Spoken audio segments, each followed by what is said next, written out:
What's going on, guys? Wade from Revolution here at the Oris Piazza, drinking beers and talking about watches. So we're going to go around the table. So let me introduce everyone. That's Walter from Revolution, Enrico from Revolution. I'm Waco. What's up? That's Rolf from Oris, obviously. That's Barbara from Revolution. That's Ross from Revolution. That's Michael from Oris. And Josh, you going to jump in as well, bro? Oh yeah, you guys go right. So we're just going to drink beers in the spirit of the Piazza, have a conversation about what watches we like. But one of the reasons we're here is that we really like the Oris watches. So here is the ProPilot X, caliber 400, 5 days of power reserve in titanium integrated bracelet. Dude, what's the price of this thing, Michael? 3,900 Swiss francs. 3,900 Swiss francs. Phenomenal, right? So I'm going to go first, and I would say one of my favorite watches from Watches and Wonders so far is from a brand called Trilog, or Trilog. And they made a watch called Engione Fol, which is a watch that has separate titanium discs for the seconds, for the minutes, and for the hours, all floating around the perimeters of the dial like they're like little UFOs. And it's got this stunning kind of like dome sapphire crystal. It's a wonderful way of having like an artistic and emotional interpretation of time. That watch is dope to me. It's 22,000 Swiss francs including tax, so I think it's 18 without tax. And it's kind of like a mini Max Bucer, right? But at an incredible price and stunning to behold on the wrist. So that's me. Now we're gonna go, I guess, clockwise. So Enrico, what's going on, dude? What was your favorite watch so far? I think that Oris is my best one, the best one. Thank you, thank you. You can have another beer. Yeah, that's why. Enrico, my father's a diplomat, and apparently so are you, dude. Okay. Other than Oris, what else do you like, Enrico?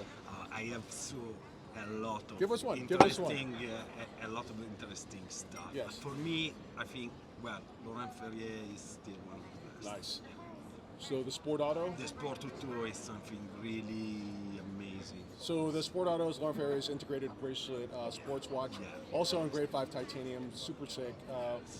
Beautiful watch, micro rotor movement, only micro rotor movement, suppleness on the bracelet. And what I love about that is that Laurent Ferrier actually is a sportsman.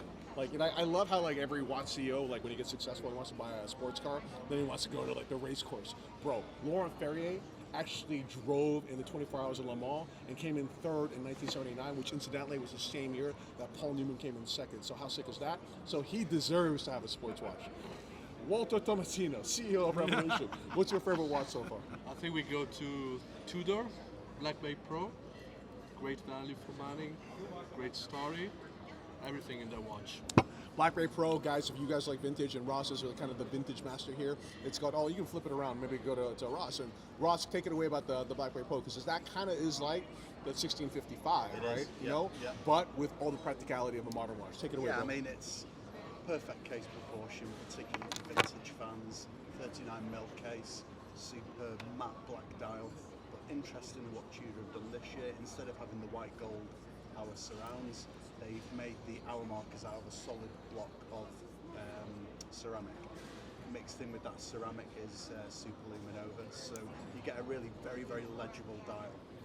Fixed 24-hour bezel, orange 24-hour hand. It's perfect. I think It's a little bit of a nod to the Freccione, right? Yeah, it is the Freccione, Yeah. the 1655, the Explorer 2 from Rolex. Yes, so I was probably going to pick that watch, Walter. I'm sorry. Pick me to it there. It's okay. But it's a great watch. I mean, it's a great consensus watch. happening here. It's the whole point of it. So, Barbara Palumbo, editor at large for Revolution, something of a legend. Thank you very much. Since I haven't seen Oris yet and haven't had my appointment yet, I can't say Oris. I'm going to go with Vacheron Constantin's 222. Yes! There's a reason for that. Vacheron Constantin was the first brand that when I was in my early 20s, I realized I did not know how to pronounce it correctly.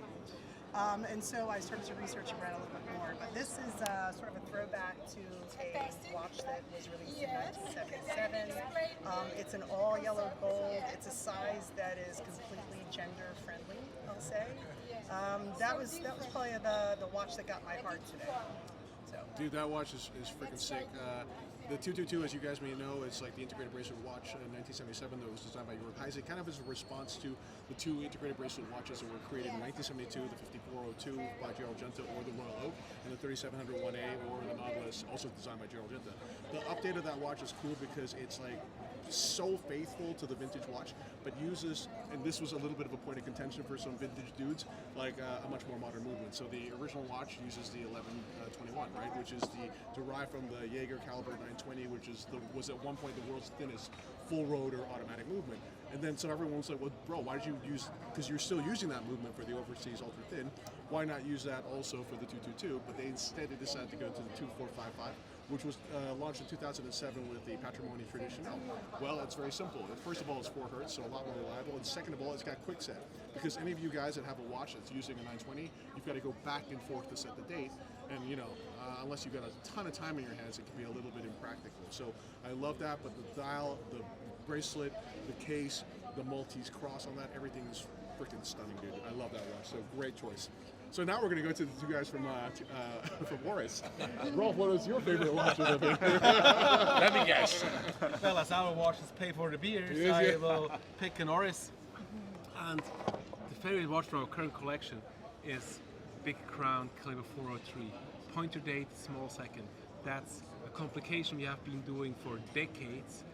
We have been doing in large quantities in early days, and now we have it back with Caliber 400, 5 days power reserve, anti-magnetic, 10 years warranty, 10 year service intervals. So this really sums up decades of Oris history for me, and I just love it. I think it looks great on the wrist, has great proportions, it works with every outfit, and it's just a cool everyday watch that makes me smile. Dude, that's awesome. But show them also the Salmon Dial Pro Pilot X. Yeah, that's the Pro Pilot X which is launched with the Salmon Dial here. I love the Salmon Dial because I love Salmon Dial watches, and this to me is a 2022 take on the classic theme of Salmon Dials. Okay, and last but not least, Michael, tell us, what's your favorite watch of the fair so far? Well, first of all, as Rolf said, Oris pays for the beer, so there is certainly some loyalty to the brand. Yes. Not just, they actually pay for more than a beer, in our case. But at the same time, They pay your mortgage. They pay your mortgage. well, and the nuts, And the yes, nuts, I yes. get nuts too. No, And the snuff. and I haven't seen anything else, to be honest, because I haven't really had time to really roam around. So I've only got bits and pieces from actually all of your Instagrams and more channels. I really like an Oris. I really like Pro Pilot X. Just closing the circle here. It's really cool when you have a watch that you've been working on for a couple of years, and it's live, it's here, and we can show it, we can share it, we can share what we've been working on, and then we can talk about the colors that we've been kind of like figuring out in the workshops. Yeah, it's all here, and it's great to see the reactions, and it just makes me fall in love with the watch, with these watches again and again. I still have to choose my favorite colors of the three, but well, I was really happy to continue the story of the skeleton watch, and finally we are here telling this continued story of the Pro Pilot X Caliber 400. Okay, well, as Mun's gimbal now seems to be experiencing some kind of massive failure. On that note, we're going to sign off on behalf of all the Revolution and Oris guys and dudes and dudettes. Thank you very much for joining us, and stay tuned. We should do this every day. Thank you. Yeah. Here in this booth. Yes, like, seriously. exactly. With the red bear. Yes, exactly.